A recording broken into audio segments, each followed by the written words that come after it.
With the 2023 NBA draft wrapping up last night, there was a bit of a pick that not only aggravated me, but a lot of other people in the not just NBA draft, but NBA world, which was, as I'm sure you guessed by not only the title, thumbnail, but even just the fact that there's a video on it. Brandon Miller going second overall over Scoot Henderson. Now, I know a lot of people are upset about this. Personally, I don't like the pick in the slightest. I don't think it's the worst situation in the world, because at the end of the day, Brandon Miller is a great fit with the Hornets. He's a great shooter. He's a good defender. He has a very, very high floor. But the problem with taking Brandon Miller, there are times where you have to ignore fit in order to go after the just straight up better prospect, and that's what Scoot Henderson is. I mean, we're talking about with Scoot Henderson, this guy is a generational prospect. Like, if it's almost any other draft within the last probably 5-6 years, Scoot is going number one. It's just unfortunate that arguably the greatest prospect of all time happened to be in the same draft class as him. But now you have the Hornets here, the face of incompetence at this point in the NBA, who see Scoot be, again, arguably a generational prospect, and take Brandon Miller. Again, Brandon Miller's a fine prospect. I'm not as high on him as other people, just because there are a lot of very obvious concerns with his game that I think could limit his ceiling compared to a player like Scoot, who is just all around better in almost every sense except maybe as a shooter. And even then, when you're so good at everything else, you have to ignore that one skill set. Like, the fit between LaMelo and Scoot would be a little funky, don't get me wrong, but at the end of the day, fit isn't always the determining factor between how well a team will play. Brandon Miller is going to fit well, but how much more will he contribute to winning in Charlotte than a guy like Scoot? Like, it's a very simple way to look at it.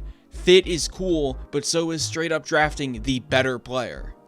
Now, some might come at me and say that I'm a bit of a Brandon Miller hater, and I promise I'm not that. The concerns I have with him come from not only his numbers, but just what you can see on tape. For example, last season, he finished at a 39% clip at the rim in half-court sets.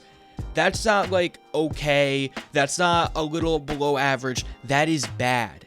That is really, really bad. 39% in college, let alone. That is just, it's not a good number. And obviously, being able to finish isn't the be-all, end-all, but especially when he's younger in the league, if his shots aren't hitting, the best way for a player to get points is by going to the rim, and if he can't even hit a layup, how is he going to score? And when he's not scoring, he's a pretty limited player offensively. He's not a great playmaker, he's okay in off-ball, he's a good defender, but offensively, there are a lot of issues. Alongside this, when you watch his ability in half-court sets, to dribble the ball, to self-create on shots, his abilities aren't as rounded out as one would like for someone who just went second overall, especially when you take a look at Scoot Henderson, who is just phenomenal. Like, again, generational prospect. I hate to keep repeating it, but I'm just so frustrated to watch a team like the Hornets, who have looked so promising, just completely blow a draft pick out of the water and make a massive mistake like this. They had the potential to put together one of the best young backcourts in the NBA and settled for the far, far, far worse player for the simple fact that he might be a better fit. Everything with the draft is situational. Everything with the draft is hypothetical. So if Brandon Miller comes to the NBA and his shots aren't falling, how much of a better fit is he with the Hornets as compared to Scoot, where if his shot's not falling, he can pass. If his shots aren't falling, he can go to the rim. He can work in the off-ball. There are so many things that Scoot can do at a higher level than Brandon Miller. Obviously, a shooting 3-and-D wing is like the ideal position in the NBA right now, but is it really worth taking second overall over a generational prospect, to say that word again? It's so frustrating, because I really do want to see the Hornets succeed. I love LaMelo Ball. I love watching him play. Which is funny because if you know me, I was not high on LaMelo Ball at all coming out of college, but I love him in the NBA. He's so much fun to watch, such a high ceiling, and they're going to waste his time in Charlotte by taking a guy like Brandon Miller over Scoot Henderson.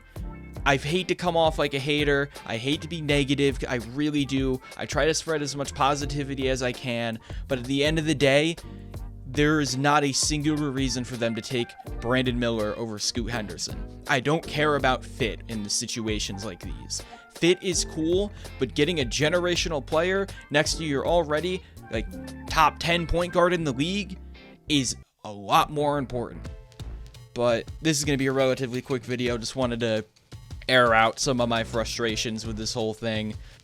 If there were any other picks in this year's draft that surprised you, leave a comment down below. I know there were definitely a couple, especially in the top 10 that surprised me a little bit.